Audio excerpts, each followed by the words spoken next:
Good morning, good afternoon, and good evening, everybody. And once again, welcome back and welcome to in the channel of Learn and Grow Together with ServiceNow. And today is going to be a very special episode for me, a milestone for me because I am completing half century. It means that Unknown to None is having its 50th episode with the man behind the NowBen is Mr. Ben here.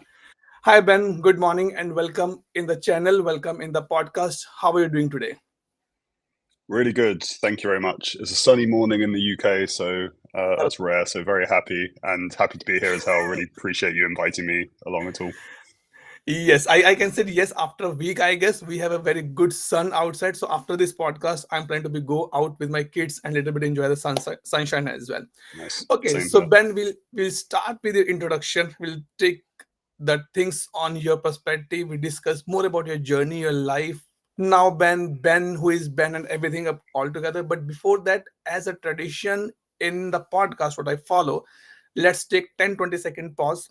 Pray to God to give us the power, word, strength, and motivation because what we are going to be speak now is going to be worldwide as well.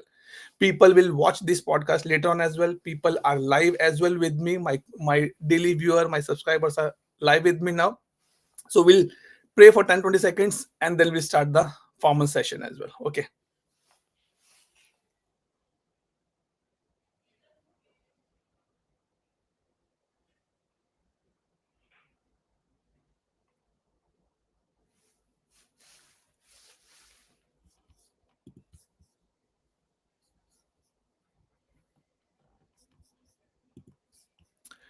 Okay. So let's start here. So, Ben, I know that I was chasing you for a long time and you are on holidays, work perspective as well, personal holidays, family holidays, office work, tours, travels are there. So, today, finally, you are back in the UK. I'll definitely discuss on that. Where were you in the last 1 month? Because I was chasing for last 1 month. Before that, I want to know that who is Ben and what is your experience, what you're doing at point of time, what is qualification, your skill set, so that we can know more about Ben. And definitely after that, we go for the now Ben as well. Over to you, Ben. Now. Sure. Sounds good. Um, so I'll try and condense my life story into a minute or two, but I was kind of grew up very interested in computers. My dad got a PC, Windows 98. Was on that loads and kind of grew up really liking that world. Went to college, university, did information systems, which without knowing it at the time was kind of the perfect course for going into this world. Half business, half computer science. True. Um, Landed a job in the Salesforce world. I got a job as a graduate IT consultant. Had no idea what I was going to be consulting on. I was just telling people, "Hey, I'm going to be an IT consultant." And then the first day, I learned about Salesforce. Um, and the really cool thing that kind of clicked with me in Salesforce is because I was doing computer science. I wasn't a developer. I couldn't code, and Mhm. I didn't know what place I could have in the world. So when I kind of learned about a platform where it was declarative, I could use my knowledge about databases, to build objects, tables, basic automation. It all kind of clicked into place for me. So my career kind of grew in the Salesforce ecosystem. But I think what I'm most well known for is founding Salesforce Ben, which started out as a blog 11 years ago, which Wow. is crazy to say. So we celebrated our 10th and then 11th birthday this year. We're just going to have a birthday every year, I think now. Thank you very much. um, Nice. and yeah, so it started out as a blog, me by myself running it for many years. And then 5 years ago, we hired our first employee, which was my wife, now wife, girlfriend at the time, and business partner. And she has a lot of the skills I don't. So I'm kind of, well, she is creative. That's not saying she's not, but I'm quite Nice. creative. I've got a lot of ideas. I'm very chaotic. I'm very disorganized. So she came along and took spreadsheets away and implemented like Salesforce and a kind of content process, Wow. taking something from idea to draft to first review, second review, published. So we've kind of gone through a transition over the past couple of years where we've gone from more of a blog to a media company. So we think the content we produce is very high quality, and we didn't want to be seen as a blog anymore. It hasn't been just me for many years. We got a team of think about 38 now, which is quite crazy to say, mostly based in Wow. the UK, but a few spread around the world as well, just focusing on Salesforce. But our strategy at the moment, which is the reason that I'm here, is to expand to other technology ecosystems. So, Mhm. if there's one thing we think we're very good at as a business, it's producing good technical content, insights about the technology world, not just Mhm. kind of ServiceNow or Salesforce, but the kind of technology world as a whole. So the strategy at the moment is we're expanding to other technology ecosystems, which is very exciting, which Wow. is what lands me in the ServiceNow ecosystem. Wow. Wow. Nice. So a guy who called himself as an IT consultant converted his experience in his profile into the blogging. And now you said that Mm, you have a team of 38 people who are just working to set up the blogs completely. And yeah. believe me, if you ask me, I thought a blog, come on, writing a few lines, publish it's done. But you said there's a first level, second level approval, and third level. So I guess first, thanks to your wife that she's supporting you 100% on this particular point. And she set up a complete process because technology is one side, process is one side, and they if they collaborate Mm, together, it will be big. It is a very, very, very big deal as well. Good. So congrats for you for the 11th birthday for your blog thank you writing. very much. Definitely. So okay. So I have a question on this one. One that if you say that the blog writing, it means you love to read the books as well, or don't. Surprisingly, I was never very good. I found out I have ADHD the other day, which kind of explains quite a Mhm. lot. So I was never very good in school. I was never very good at English, never good at writing. So I don't Okay. know why I chose to start blogging. But it just kind of, I wasn't great at it at first. But these kind of, side hustly things you do. The first thing you do is going to be rubbish probably. If you want to go edit Correct. videos or create a social video, the first one is going to be rubbish. Like, go back to our YouTube channel and look at like the first video. It's completely night and day. Um, reading books I don't do too much, but it's a funny skill that I've kind of picked up, and I think I'm naturally quite good at it. I'm naturally quite good at kind of Mhm. looking at a title or a blog and kind of taking out the fluff and making sure Okay.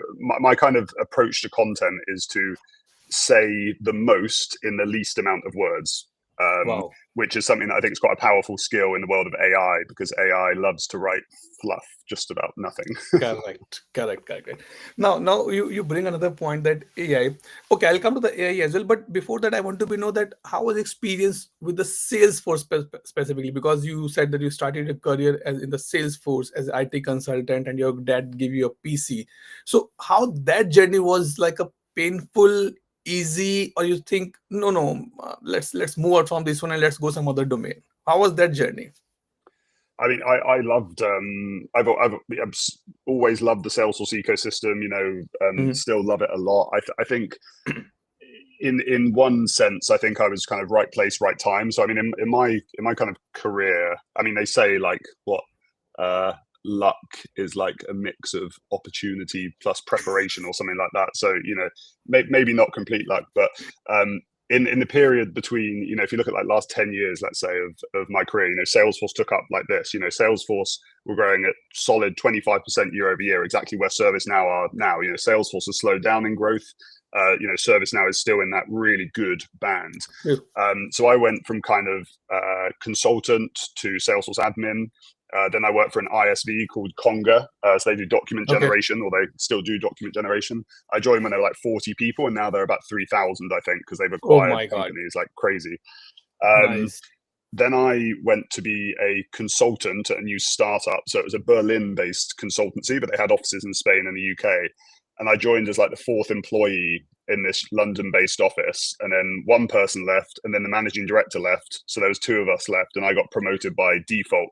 So that's what I mean by luck, right? Like, but Okay. so it came with a nice new title, managing director, but no salary increase or anything like that, because it was just, they had to have a managing director. But I Okay. managed to make something of that. We grew to like 25 people. We won awards for some of our projects in the UK. That was super cool. So I finished that, and then I started full time at Salesforce Ben. So I've actually only been full time at Salesforce Ben for the past 4 years, since 2021. Mhm. Wow. Nice. So again, hard work, luck is the both things which make Ben at point of time here. Good. Now coming to the next question. Definitely, I would like to be thanks to my viewers as well who are the live with me, like Mahesh, Jerry, Ajay is like for my regular viewers. They're always watching and coming on my live podcast and encouraging me as well and putting a lot of questions as well. Definitely, I have few things for you guys as well. So let's wait for a little bit more time and then we can move forward. Okay. So now Ben, the question next to you is that as you say that blog writing is an art and you are a kind of a skill to reduce what has been written in a better manner. But now AI is coming. What do you think that AI is actually replacing your job or easy your job because content means it should be unique. It should be Mm. actually which is not read by anybody. And if I just put, hey, what is Salesforce, what is Nowben, I can put in the chat GPT and I can get hundred of lines. So how you are thinking that AI can hard or easy for you to be utilized in your blog writing?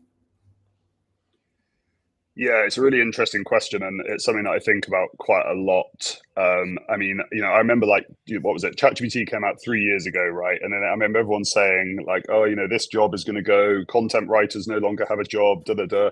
And I think now AI writing content has become a bit of a joke. You see it on LinkedIn True. quite a lot because you've got the M dashes, you've got the colons in titles. Right. You've got the way it phrases things like if you thought X, it's not X, it's Y, something like that. It's just very kind of robotic in its in the way it writes. So I don't I at the moment I don't think AI is a threat to content writers, content creators at all, because people will get over it soon. They want human connection. I don't know if you saw this stat, but social media use has dropped for the first time ever. Yes. So I think people are getting, it's like information overload. They're craving authenticity. They want to follow people and not you know AI written stuff.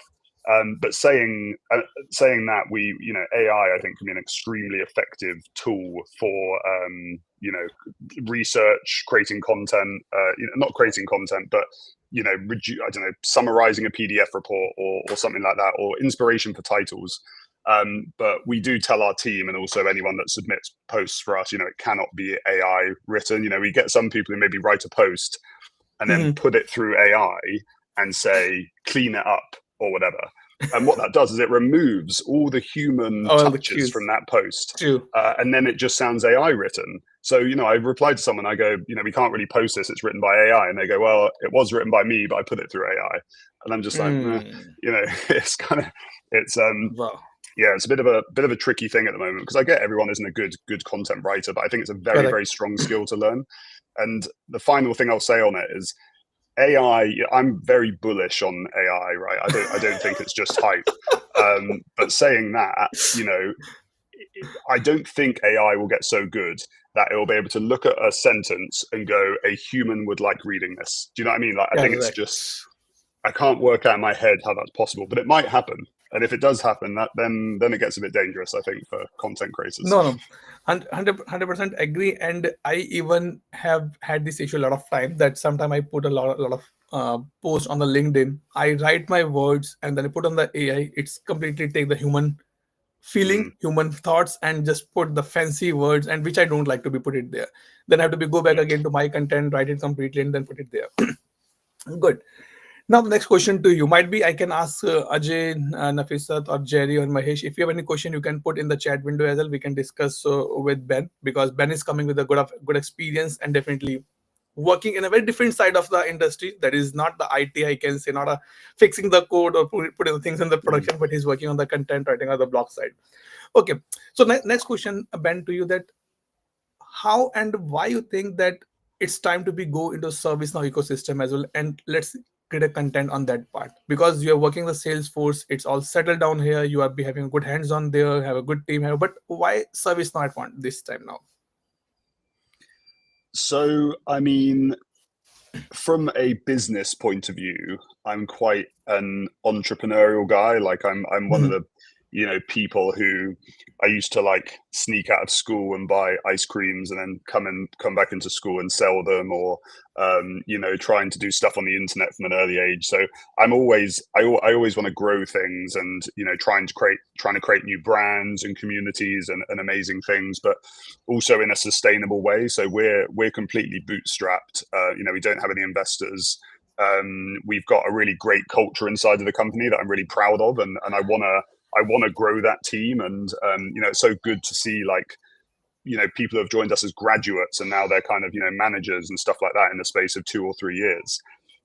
So that's kind of the business point of view. Why we picked ServiceNow. There's just a lot of similarities, I think, to the Salesforce ecosystem. We went to a few events. We went to Knowledge earlier this year, and the feeling is just very similar. It's that kind of community feel. You've obviously True. got great people like yourself who are creating content for free, and a bunch of other people in the ecosystem. So I don't think what we're trying to do is new. But I think we do have a unique set of skills that we've kind of put together through the Salesforce side that we want to try and do the same with ServiceNow. So it's basically all about giving back to the community, working with different members of the community, pulling their knowledge together, creating events, webinars, content. We created a great infographic that went a bit viral on. It was like our first viral True. thing on the NowBen LinkedIn page. It was like a certifications pathway. And the thing is, that was an idea. That was something we've done on SalesforceNow for quite a long time. So we've got kind of all these ideas that we can shift over to the ServiceNow ecosystem, and working collaboratively with people in the ecosystem to just ensure everything is correct, high quality, all that kind of stuff. Oh, nice.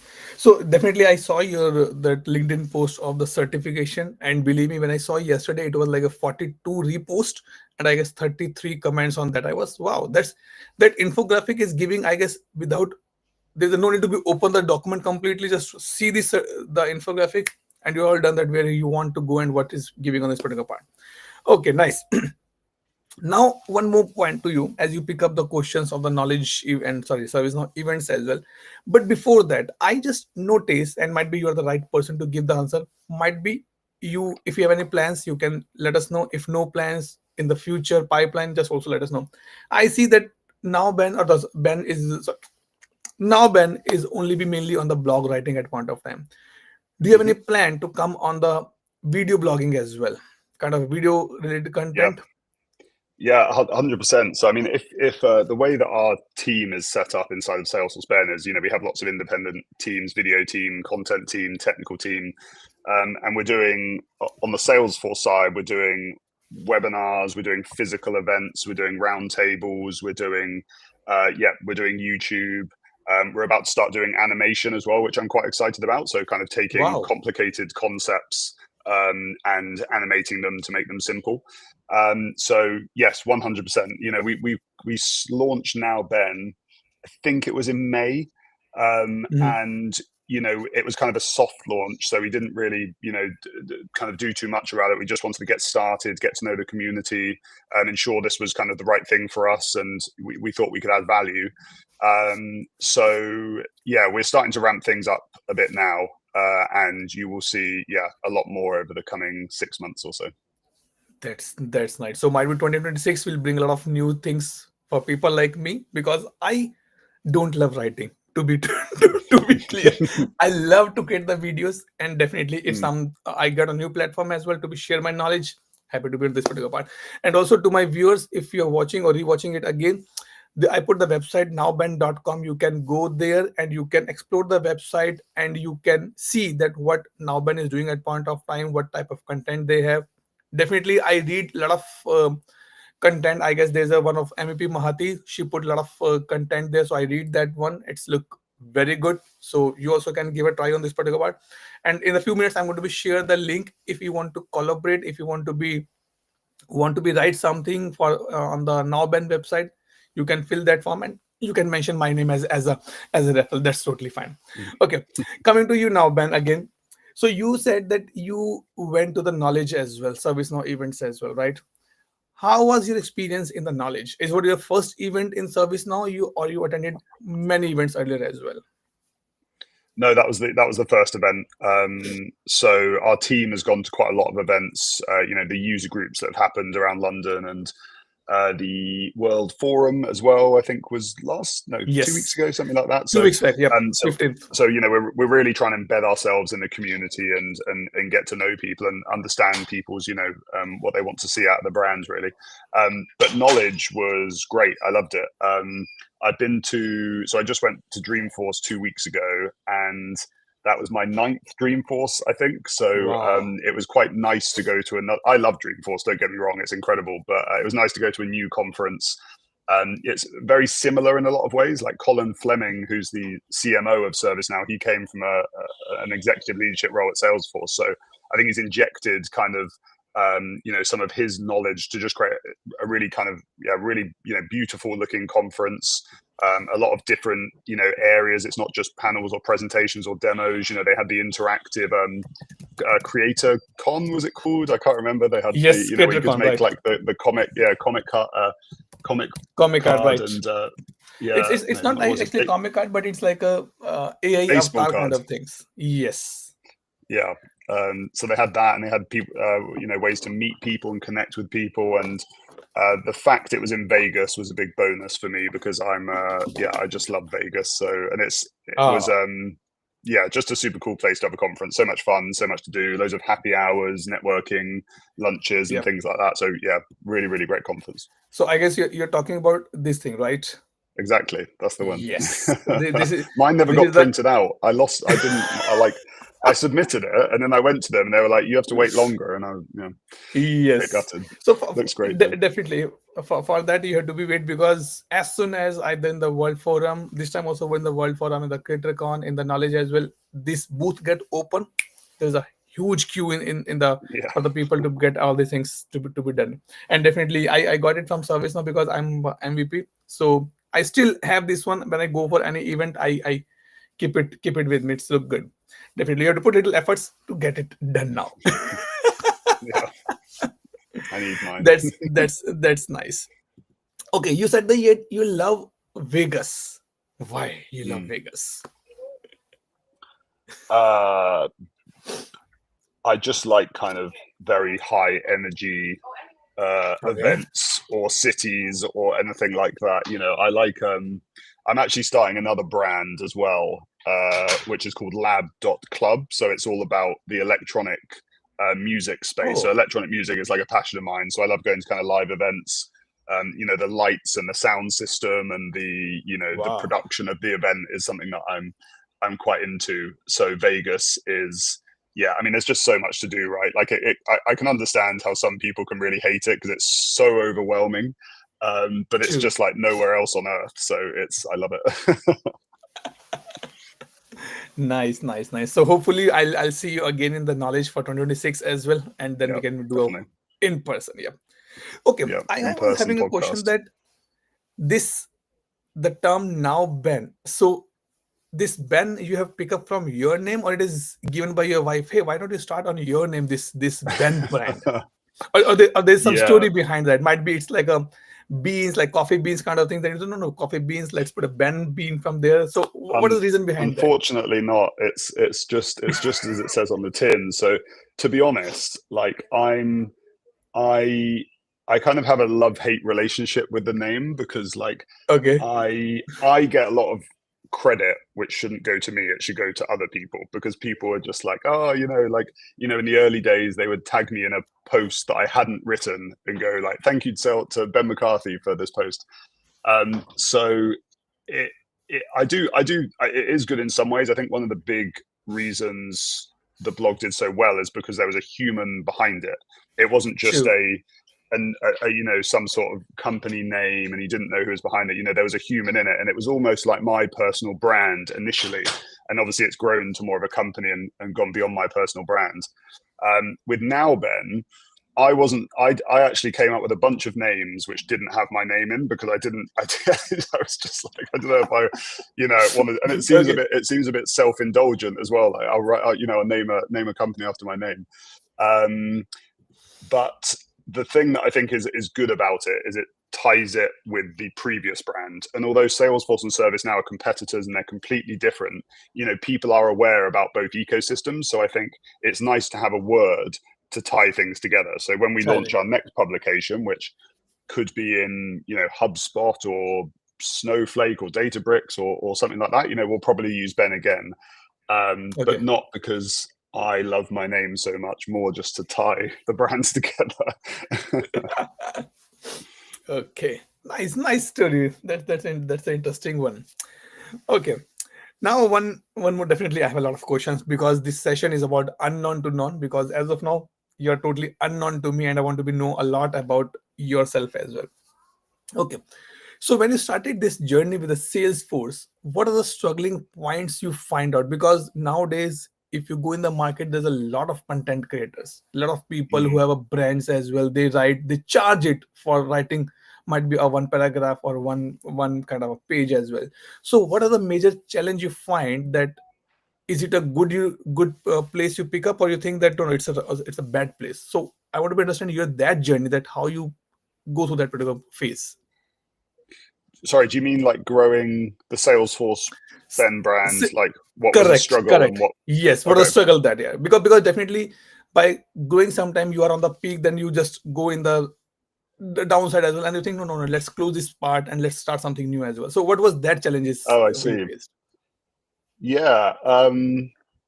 I mean, yeah, I guess the kind of struggles, like it's, you know, I think any content creator goes through the same thing, and you see this with YouTube creators quite a lot, which is you have to create content constantly.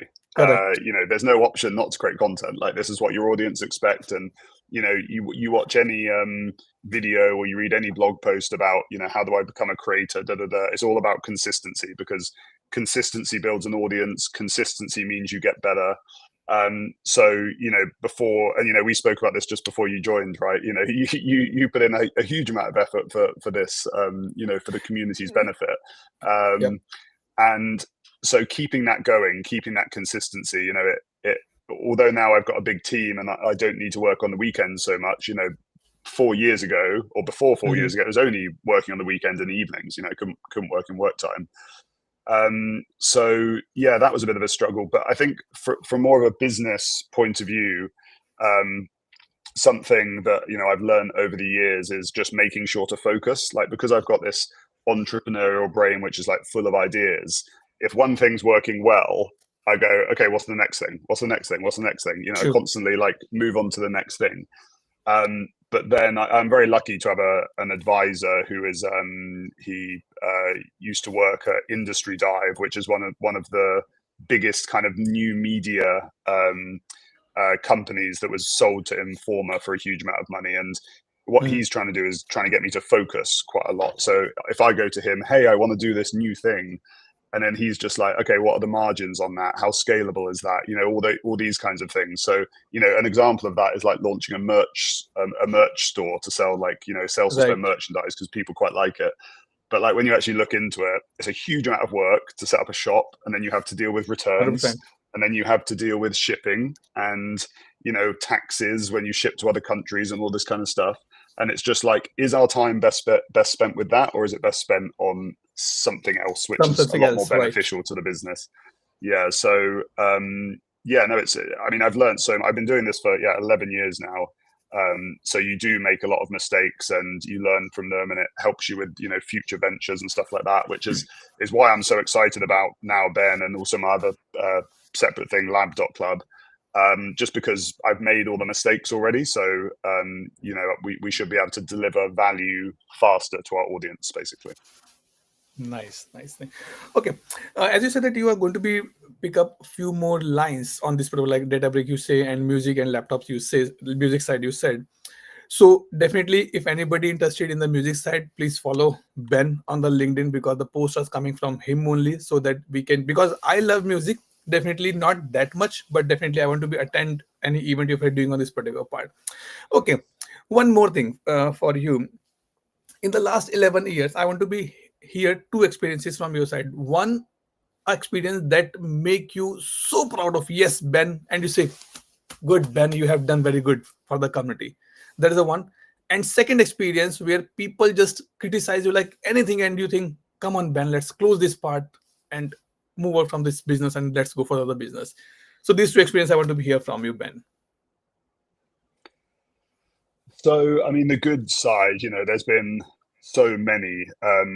I, I think again, when I say I like, there's been a bit of a luck and bit of luck with me and right place, right time, that kind of thing. I started Salesforce Ben in 2014, and a year later, in May 2015, I was already having people coming up to me at conferences and things and saying, thank you for the content, or I passed my exam with your content, or Wow. something like that. So it happened quite early, which was just, I think that's one of the reasons it spurred me on, right? Like if it had taken 5 years for someone to say, hey, I read your blog post and it was cool, maybe I would have lost interest in that time. But, the fact people were coming to me and emailing me and saying, thank you so much, I think it's one of the reasons it spurred me on. Something that does stick out to me as a really kind of proud moment is I met this guy at one of our events in San Francisco for Dreamforce, Mhm. and he said Okay. that he passed his admin exam with us like 8 years ago, and now he Wow. was going for his CTA exam, which I think you've got that in ServiceNow as well, right? You've got the As well, CTA like right. top, yeah. So that was just like crazy. I was just like, this guy started our career with us, and then now he's like, going for one of the most senior certifications in the world. So Yep. that was a super cool story. Um, You're in the mute, I guess. Sorry, just a bit of background noise. No, no, I'm just in that's a totally fine. public place. um, and then, sorry, your other question was a time when you get haters, I guess. Criticize. Haters Yes. kind of, Hated. yeah. It happens on Reddit a fair bit. If you search Salesforce Ben on the Salesforce subreddit, you'll see some posts bashing us.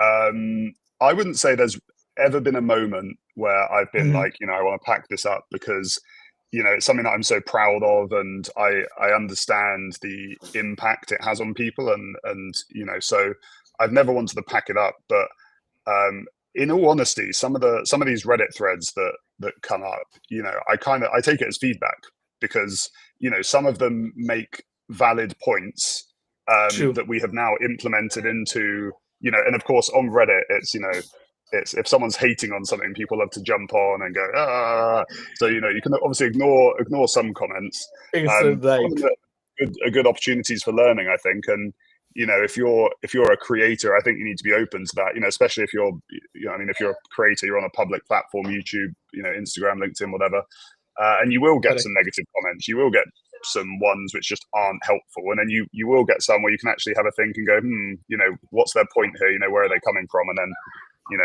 adjust. Don't have to adjust, but I think just taking on the feedback on board is useful. Hmm. That's nice.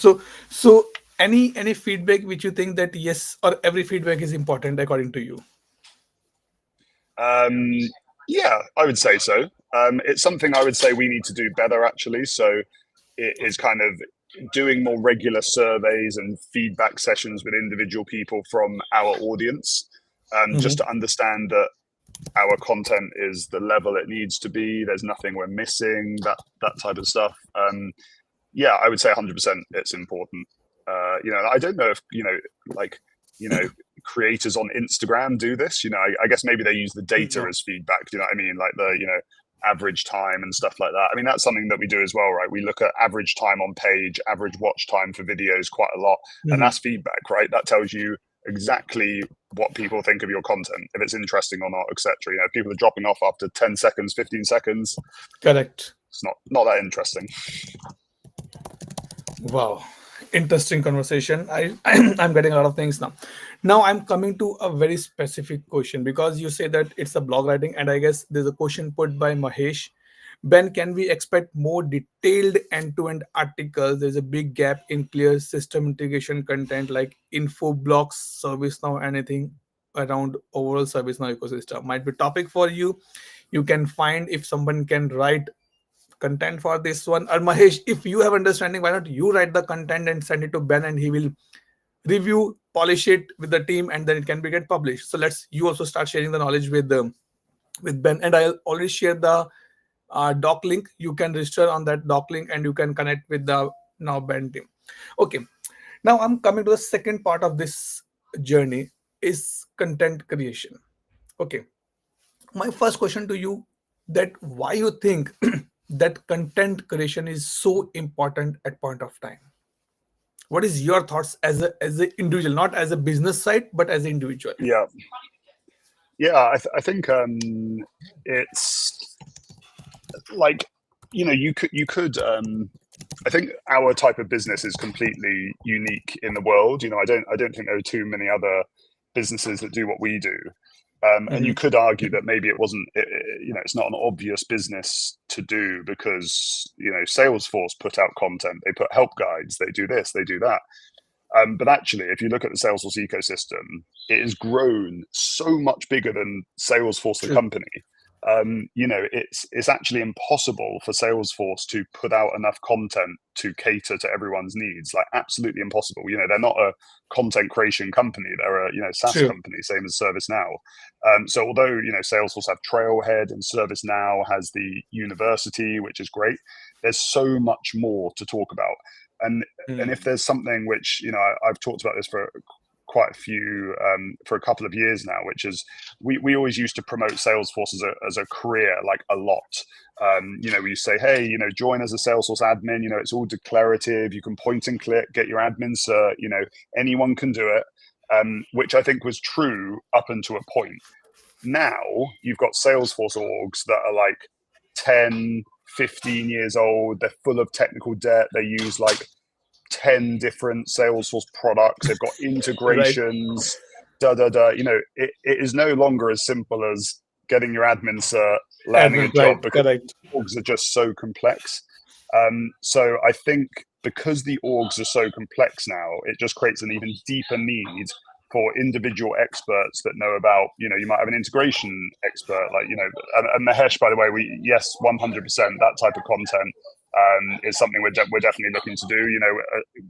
I think we've been around for about 6 months now, and we're building up our network in the ServiceNow Mhm. ecosystem. So we're paying writers as well. So if there's anything that you would like to write, or anyone then please feel free to get in touch. But I think it's just the scope and scale of IT systems today are just insane. And things change so fast as well. There's I think you need dedicated companies like us to be To kind work of on the the content, right? content hub for an ecosystem, because and of course all the other creators as well. I'm not saying we're here to replace ServiceNow creators. Like, I think we can't cover everything. It's impossible. So individual creators, I Right. think, fill those gaps and those specializations as well. Right. Okay. Good. And definitely, yes. There are a lot of content creator. Might be the now Ben is just providing a platform for them to become and put their content on this particular part as well. Yeah, Okay. exactly. Now I want to be understand the life cycle of a content, like how to write a good blog. What are the checklists you think that Atul, yes, this must be there? Because as I said in the beginning, Ben, that I hate writing, but I want to be try my hands on this particular part as well. So Hmm. first question, that what are the checklist, what are the key points if anybody writing a blog, what he or she should be take care while writing the blog? Then I'll go for the next level. Good question. I would say step one is the title. So Okay. I would usually work backwards from the title. Okay. So if you think about it, like, this is very obvious, but I don't know if everyone understands it, so I'll say it. Your blog post could be rubbish. It could just say the word ServiceNow over and over and over and over, or it could be 100% AI generated. If the title is good, people are going to click on that. They're not going to stay on the page because the content's rubbish, but they're clicking on Right. it. And if you flip that, if your title is awful, but the content is the best content anyone's ever written, no one's going to click on it. So step one is the title needs to be good, and I also find that it sets the premise. So if you make the title amazing, you should know what to include in the content to meet the audience's expectation from what that title says it's going to do. What the content is going to do. Right. In terms of the actual body of the content, I would always plan it out just in a bullet point list or something. So I'd look at the Mhm. title, and I'd go, okay, what for me to meet the audience's expectations with this title, what needs to be included? Okay, this, and this. and it needs to tell a story as well. It might, if you're talking about a new concept, then you probably need to include a little bit of context at the start in terms of what this new Correct. concept is and why it's important. The introduction has to be grabby. It has to draw people in instantly. It's like TikTok or Instagram or something like that. You'll notice that good creators, they always say Correct. something impactful straight away because you've only got 3 seconds or 2 seconds To before be someone completed, swipes off. right. And if it's boring, book next one. Um, 100%. so that's important. And then, yeah, just going back to the point that I made at the start, is just removing as much fluff as possible. Like, I look through a post, and if something isn't adding something to the blog post, then it doesn't need to be there. Another way to look at things is if you are a blogger, creator, whatever, and you've got Google Analytics or YouTube Analytics, you can look at that average view time. If you're writing Correct. 2,000 word blog posts, but which takes about 15 to 20 minutes to read, but you're getting a 30-second average view time, what you're writing is pointless. Like, you Pointless, need right. to either change how interesting the content is, or shorten it, or something like that. So yeah, there's a few tips. Okay. So you talk about the title. So how long the title should be, like a title and the subtitle should be there, or just a title only should be there? Just a tight. If you think about content and like SEO terms, the Mhm. title is the H1 header on Google, and I think it shows up to about 80 characters. So it's anything Oh, longer than 80 characters, it won't. It will, obviously, on Google, it will go dot dot dot afterwards. dot dot dot, right. That's not, not Okay. not to say that you can't use longer titles than that, because you could argue that Google is becoming a lot less relevant now with AI. Like, Hmm. our traffic from SEO Yes. has dropped quite a bit. Oh, It hasn't impacted our business because we prepared for it and we've been building up our email lists and things like that. But Google is becoming less relevant. Like, the reason Salesforce Ben got so big is because of Google and SEO. If I was starting a blog today, I'm not sure I would use that strategy, because Google is becoming less and less relevant with AI summaries true. and ChatGPT, True. and yeah. Right. Okay. So that is the first part, that okay, your our title should be like up to 80 characters. That will be good, and you have to be see that for which audience you're writing this blog. Now the Yeah. second thing come, if I write a blog, how I can make sure that what I write is actually relevant. Do you have any kind of a techniques for that? One might be reading again or giving to someone else, or anything that to make sure that I go to the next level for the publishing. I make sure that yes, what I write is good for the public or the audience as well.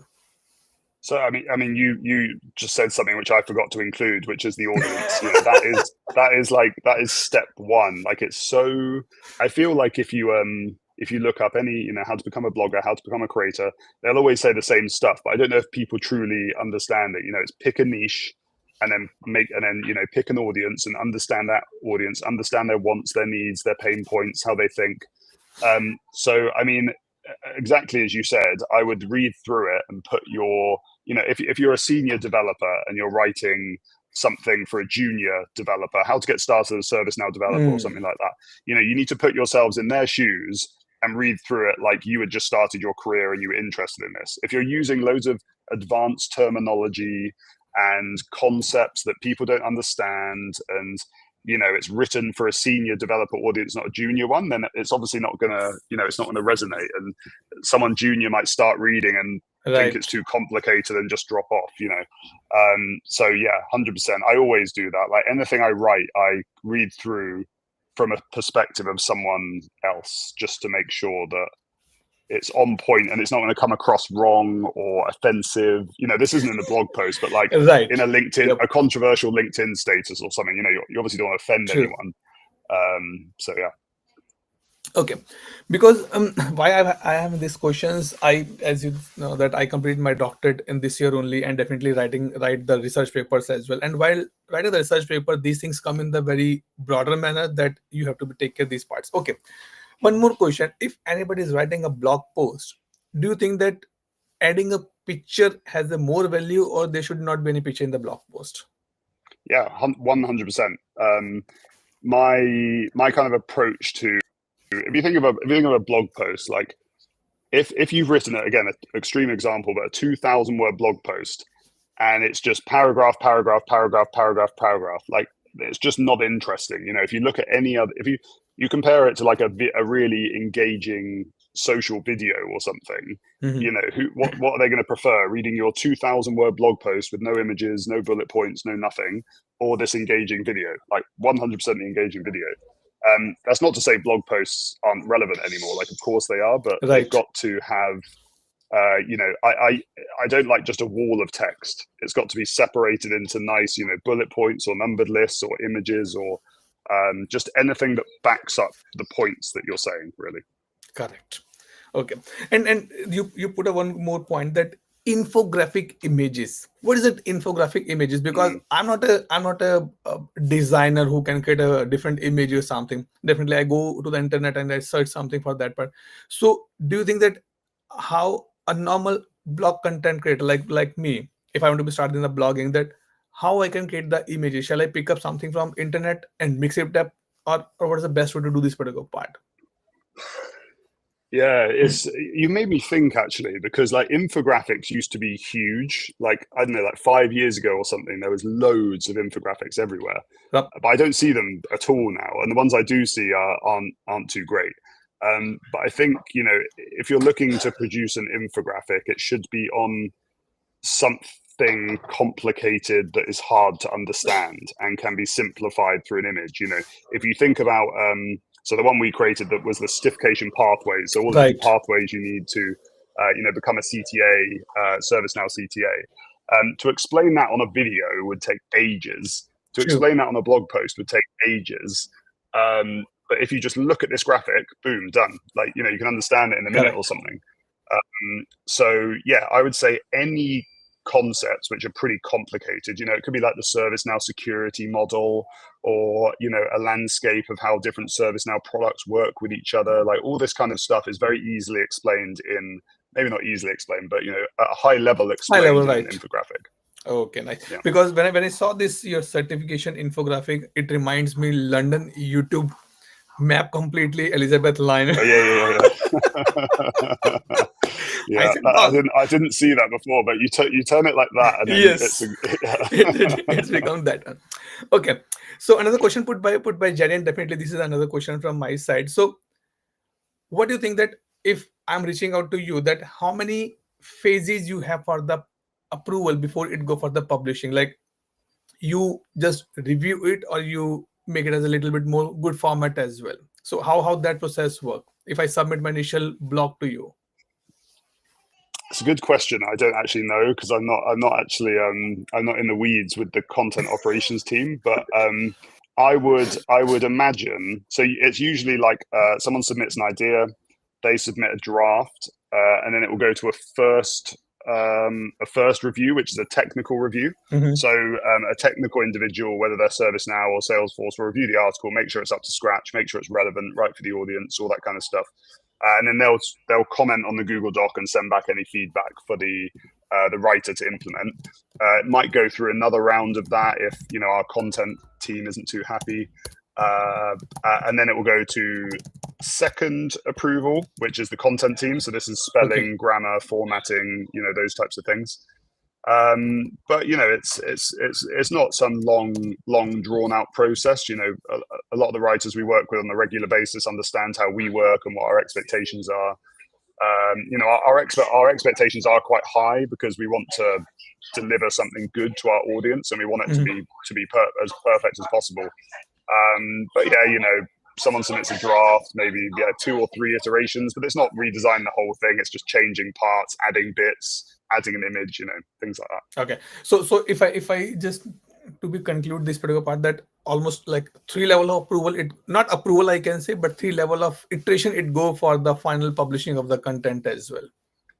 Yeah, Yes. something like that roughly. It's mainly the two levels, which is the technical Technical check and and then the the content. content check. Right, definitely, like English grammar, punctuations, kind of things has Yeah, been cited for everyone. I know because I work in the knowledge management team as well. It's too tough to be get the knowledge nice. article published. It's to review everything is on this particular. Okay, now Yeah. this is the second part on this particular part. Now, if I have to be go for the next level, like to be same. okay, Ben, my article has been published. How I can improve that? Because I know that I'm looking for the secrets from Ben now. But if I want to become a good blogger, a good content creator, how I can analyze my data, that where I'm falling, and how I can improve that particular part. Any techniques, any methods for this one, like a retrospective? Do you have something on the place? Yeah, I mean, the way that I think about things is like, almost like a sales pipeline or a, customer service kind of, process or something like that. So, obviously you've got your content, let's say you have a basic blog, a WordPress blog, and you've got your content on that. Obviously you can put Google Analytics on that and it will tell you everything Right. you need to know about what people are doing on your website, where they're coming from, what pages they're visiting, what's most popular, what's the average view time. Again, the average view time is super important because it tells you engagement in terms of how long they are reading it for. You've also got like pages per user. Mm-hmm. So, that will tell you on average how many pages are people visiting. Is it one? Is it two? Is it three?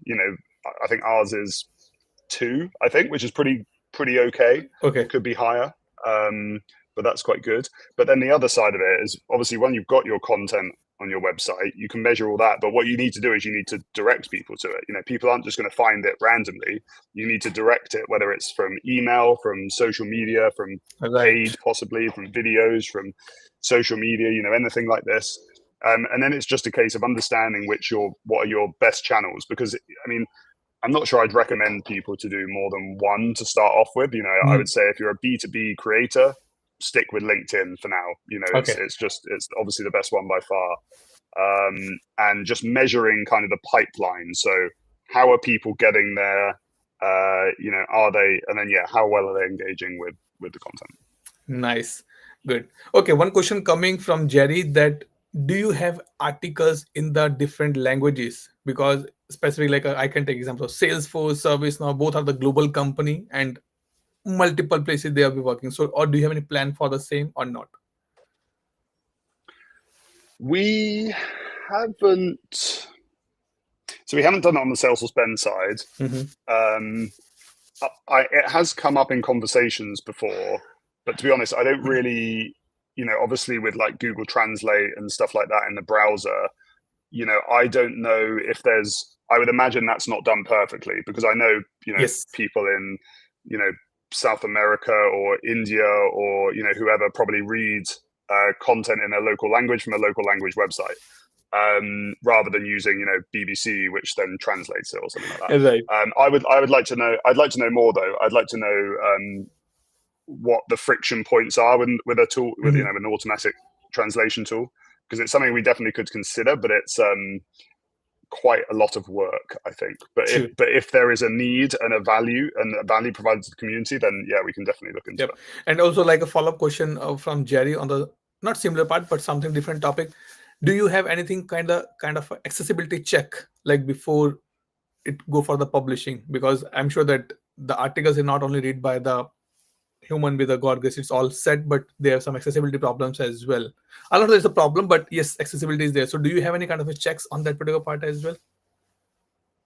We do. I know our content team is currently working on this. There are some areas we need to improve on, to be honest. I know we've got some projects on the website to Mhm. implement a few features for accessibility. So yeah, there are some basic checks done, but we need to do a bit more, to be honest. So Yeah. we're working on that.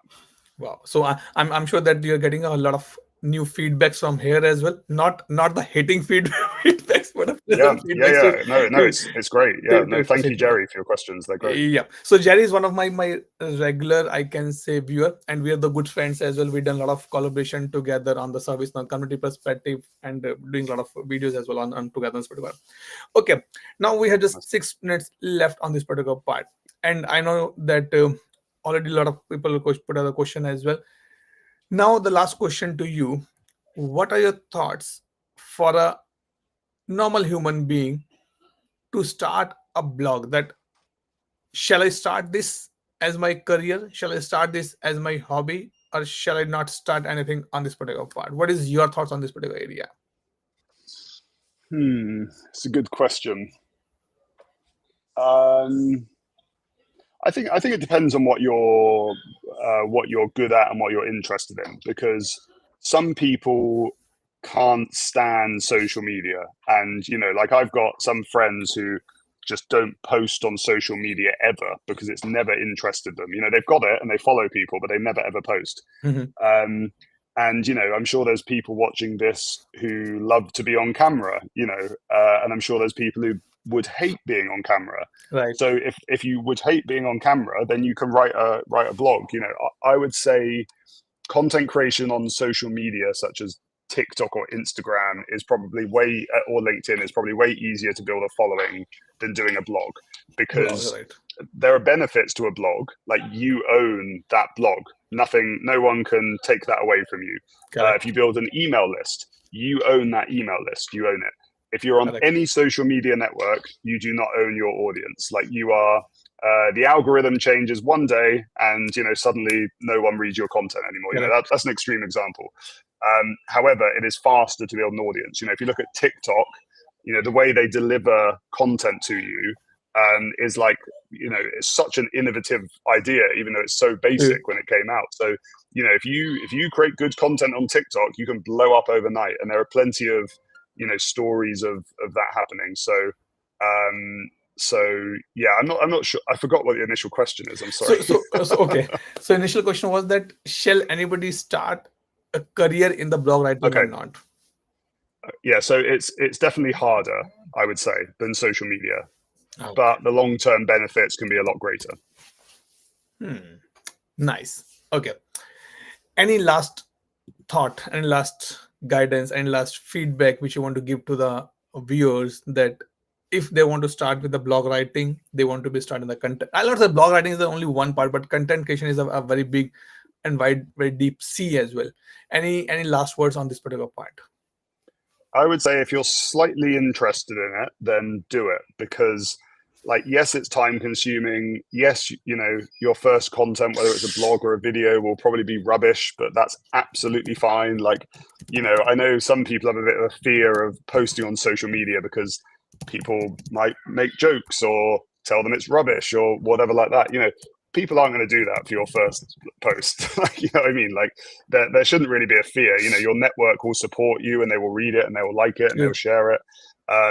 So I don't think there should be any fear there. But I think one of the huge benefits to doing content creation is you will learn so many new skills, like whether True. it's editing videos or just knowing what good content looks like.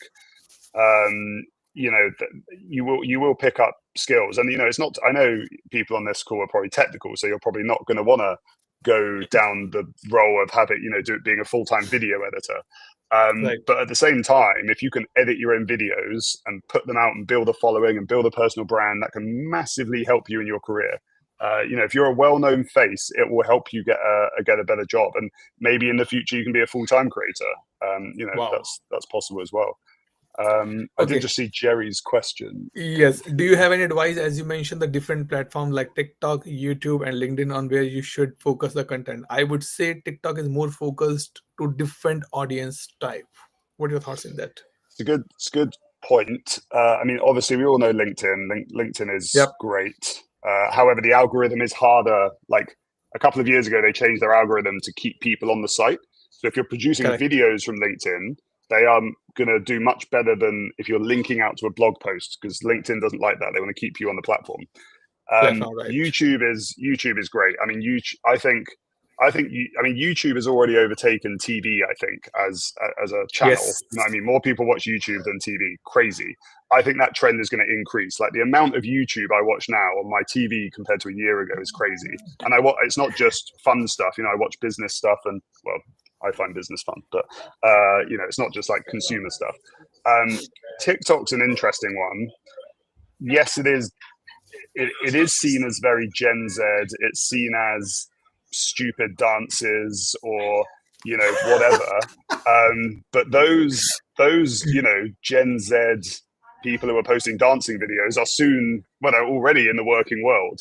And what's the one after Gen X? I can't remember.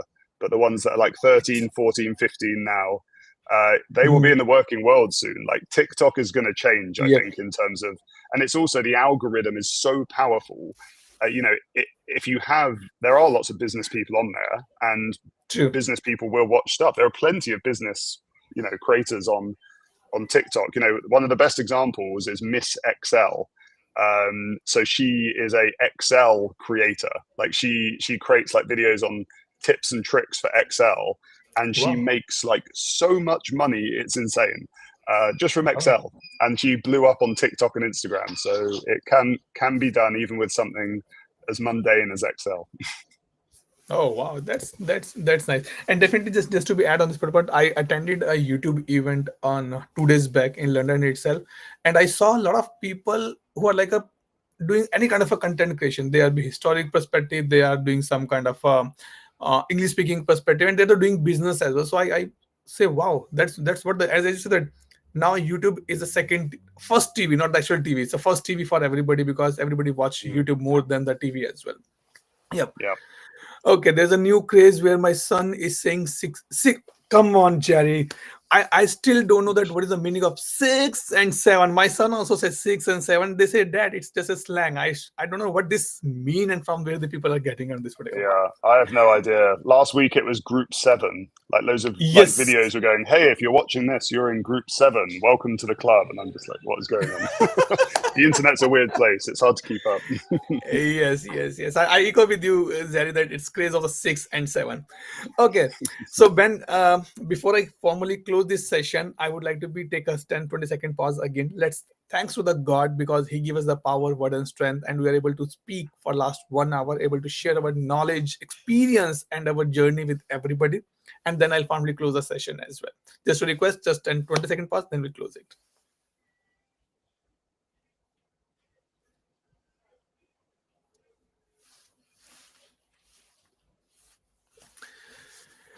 Okay.